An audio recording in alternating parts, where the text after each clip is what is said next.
নমস্কার বন্ধুরা, আশা করছি আপনারা সবাই ভালো আছেন এবং সুস্থ আছেন। আমি রাখি, আমার চ্যানেলে সবাইকে জানাই অনেকটা স্বাগত। তো বন্ধুরা, সংসারে কাজকর্ম করতে করতে মাঝে মাঝে দেখবেন এমন ঝামেলার কিছু কাজ এসে পড়ে, যদি সেগুলো এরকম ছোট ছোট বুদ্ধি খাটিয়ে টিপসের মাধ্যমে না করা হয় তাহলে কিন্তু অনেকটা কঠিন হয়ে যায়।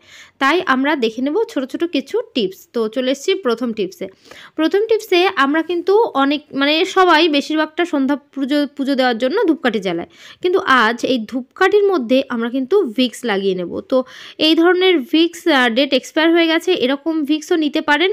তো এই যে ভিক্সটা নিয়ে আমি সমস্ত ধূপকাঠির গায়ে কেন লাগাচ্ছি, অবাক হচ্ছেন তো? অবাক হওয়ার কোনো প্রয়োজন নেই, আমি এখনই বলছি কেন আমি ধূপকাঠির গায়ে ভিক্স লাগাচ্ছি। এই ধরনের ভিক্স লাগালে যেটা হয়, আমাদের ঘরে যখন মশার উপদ্রব বেড়ে যায় আমরা সাধারণত কী করি, গুড নাইট জ্বালাই, কয়েল জ্বালাই কিংবা মশা তাড়ানোর ধূপকাঠি জ্বালাই। এর ফলে কি হয়, মশা তাড়ানোর ধূপকাঠি জ্বালালে অনেকের না অ্যালার্জির সমস্যা থাকে, অনেকটা সমস্যা হয় এই সমস্ত ঘরে যখন মশা তাড়ানো কোনো প্রোডাক্ট আমরা জ্বালিয়ে থাকি। তো সেই সমস্ত অনেকের শ্বাসকষ্টের সমস্যা হয়। তো সেই সমস্ত সমস্যার মধ্যে যাতে না পড়তে হয়, তাই নর্মাল ধূপকাঠির মধ্যেই ভিক্স লাগিয়ে সেটা যদি আগুন ধরিয়ে দেন, তাহলে এর যে ধোঁয়াটা বেরোবে, এর ফলে এই ভিক্সের গন্ধের কারণে মশা তো একেবারে ঘর থেকে পালিয়ে যাবে, সঙ্গে যাদের অ্যালার্জির সমস্যা ছিল এই সমস্ত গন্ধে তাদের কিন্তু আর কোনো সমস্যা হবে না। মশা তাড়ানোর কোনো প্রোডাক্টের যে সমস্যা সেটা আর হবে না, খুব সহজে কিন্তু মশাগুলো পালিয়ে যাবে, সঙ্গে ধূপকাঠির একটা খুব সুন্দর সুগন্ধ বেরোতে থাকবে। সেটা আবার এই ভিক্সের কামাল। তো এবার বলি, এই যে ধূপকাঠিগুলো যখন আমরা ঘরে জ্বালাই, ধূপের যে স্ট্যান্ডগুলো হয়, অনেক সময় না বেশি স্ট্যান্ড আমাদের থাকে না, পুজোর ঘরে হয়তো একটা থাকে, বাইরে একটা থাকে। এবার অন্য কোথাও জ্বালাতে গেলে তখন আমরা কিভাবে ধূপকাঠিগুলো জ্বালাবো? এ ধরনের নেল পলিশের শিশিগুলো যখন নেল পলিশ ফুরিয়ে যায় আমরা তো ফেলে দিই। তো বন্ধুরা, ফেলে না দিয়ে এই ধূপ রাখার স্ট্যান্ড হিসেবে এটা কাজে লাগাতে পারেন। তো দেখতে পাচ্ছেন কতটা সুন্দরভাবে স্ট্যান্ড হয়ে আছে ধূপকাঠিগুলো, এর ফলে আমাদেরই কিন্তু অনেকটা সুবিধা হলো। আশা করছি আমার এই টিপসটা আপনাদের অনেকটা কাজে আসবে, অনেকটা ভালো লেগেছে। চলে যাব পরবর্তী টিপসে। আমরা এই ধরনের চার্জার সবাই কিন্তু ব্যবহার করি ফোন চার্জ করার জন্য। এবার এই চার্জারগুলো সাধারণত কি হয়, উপরে আমাদের বোর্ডটা থাকে, সেই বোর্ডে আমরা এইভাবে চার্জারটা ভরে দিই। এইবার কি হয়, এই চার্জারের যে পিনটা থাকে সেই পিনটা ফোনে চার্জ দিই। এইবার এই বারবার করে ফোনটা একবার উপরে নিচে এইভাবে করতে করতে দেখবেন ঠিক চার্জারের এই জায়গাটায় যে পিনটা দিয়ে চার্জ দিতে হয়, এই জায়গায় তারটা অনেকটা সময় খুলে যায়। তো এই ধরনের বিপদ যদি হয়, আপনারা কিন্তু একটু সতর্ক থাকবেন। যখনই দেখবেন চার্জারের এই অংশটা একটু ছিঁড়ে গেছে, তার বেরিয়ে গেছে, তখন বড় একটা বিপদ হতে পারে চার্জ দেওয়ার সময়। তো আমরা কি করব, নিয়েছি সেলোটেপ। তো সেলোটেপের সাহায্যেই আমরা কিন্তু আমাদের এই চার্জারটাকে ঠিক করে নিতে পারি। তো আমি কি করলাম, সামান্য একটু সেলোটেপ কেটে বের করে নিয়েছি। এবার এই যে বের করে নিয়েছি, এটাকে ঠিক যেখানে তারটা ছিঁড়ে গেছে, খুলে গেছে, ছোট্ট ছোট্ট তারগুলো বেরিয়ে আসছে, একটা কারেন্ট লাগার সমস্যা থাকতে পারে, বিপদ হতেই পারে। এই জন্য এখানে আমরা যদি সেলোটেপ দিয়ে এইভাবে ঘুরিয়ে ঘুরিয়ে আটকে দিতে পারি, তাহলে কিন্তু বড় ধরনের কোনো বিপদ আর ঘটবে না। আমরা ফোনের এই চার্জারটা দিয়ে ফোনটা চার্জ করাতে পারবো খুব সহজে, কারণ এই জায়গার একটু অংশ ছিঁড়ে গেলে চার্জারটাকে বাদ দেওয়ার কথা আমাদের চিন্তা করতে হবে না। তো বন্ধুরা, আশা করছি আমার এই টিপসটা আপনাদের অনেকটা কাজে আসবে, অনেকটা ভালো লেগেছে। তো আমি চলে যাব পরবর্তী টিপসে। এই ধরনের ক্লাচার আমরা সবাই ব্যবহার করি, কারণ এই ধরনের ক্লাচারগুলো ছোট বড় দেখবেন সবার কাছে সব সাইজের থাকে। এবার এই ধরনের ক্লাচার ব্যবহার করতে করতে যে সমস্যাটা হয়, পেছনে যে জায়গাটায় স্প্রিং মতো থাকে, যার ফলে ক্লাচারগুলো মুখটা খোলে, তো সেই জায়গাটা না দেখবেন জং পড়ে যায়। কিছুদিন ব্যবহার করতে করতে জং পড়ে গেলে ওই জায়গাটা কিন্তু খুলে যায়। তো কিভাবে সেটাকে ভালো রাখবো, নিয়েছি নেল পলিশ। তো ট্রান্সপারেন্ট নেল পলিশ নিলেই ব্যাপারটা একটু ভালো হবে, কারণ অন্য কোনো কালার যদি একটা কালারের ক্লাচারের মধ্যে অন্য কালার লেগে থাকে, দেখতে ভালো লাগবে না। তাই ট্রান্সপারেন্ট নেল পলিশ দিয়ে এইভাবে স্প্রিংগুলোর মধ্যে যদি একটু কোটিং করে দিতে পারি, কোটিং করার ফলে এখানে কিন্তু মোর্চা পড়বে না, যার ফলে জং হবে না, সমস্যা হবে না, আর এটা যখন তখন ভেঙেও যাবে না। তো আমাদের মেয়েদের দেখবেন এই সমস্যাটা প্রচুর হয়, ক্লাচার যখন তখন ভেঙে যায়, স্প্রিংটা খুলে যায় অথবা পুরনো হয়ে যাওয়ার কারণে স্প্রিংটা মোর্চা পড়ে ভেঙে যায়। তো সেই সমস্যার মধ্যেও আর পড়তে হবে না। তো বন্ধুরা, আশা করছি আমার এই টিপসটা আপনাদের অনেকটা কাজে আসবে, অনেকটা ভালো লেগেছে। তো চলে যাব পরবর্তী টিপসে আমরা সুতোগুলো যেখানে রাখি যে কৌটার মধ্যে একসঙ্গে অনেকটা সুতো রাখার কারণে দেখবেন এলোমেলোভাবে পড়ে থাকে।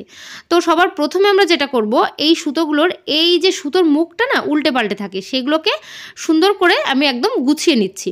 গুছিয়ে নেওয়ার পর এই যে সুতোগুলোকে আমরা কোথায় কিভাবে রাখবো, যার ফলে ইজিভাবে আমরা হাত দিলেই কালারগুলো পেয়ে যাব, আর একসঙ্গে এইভাবে উল্টোপাল্টাভাবে জড়িয়ে যাবে না।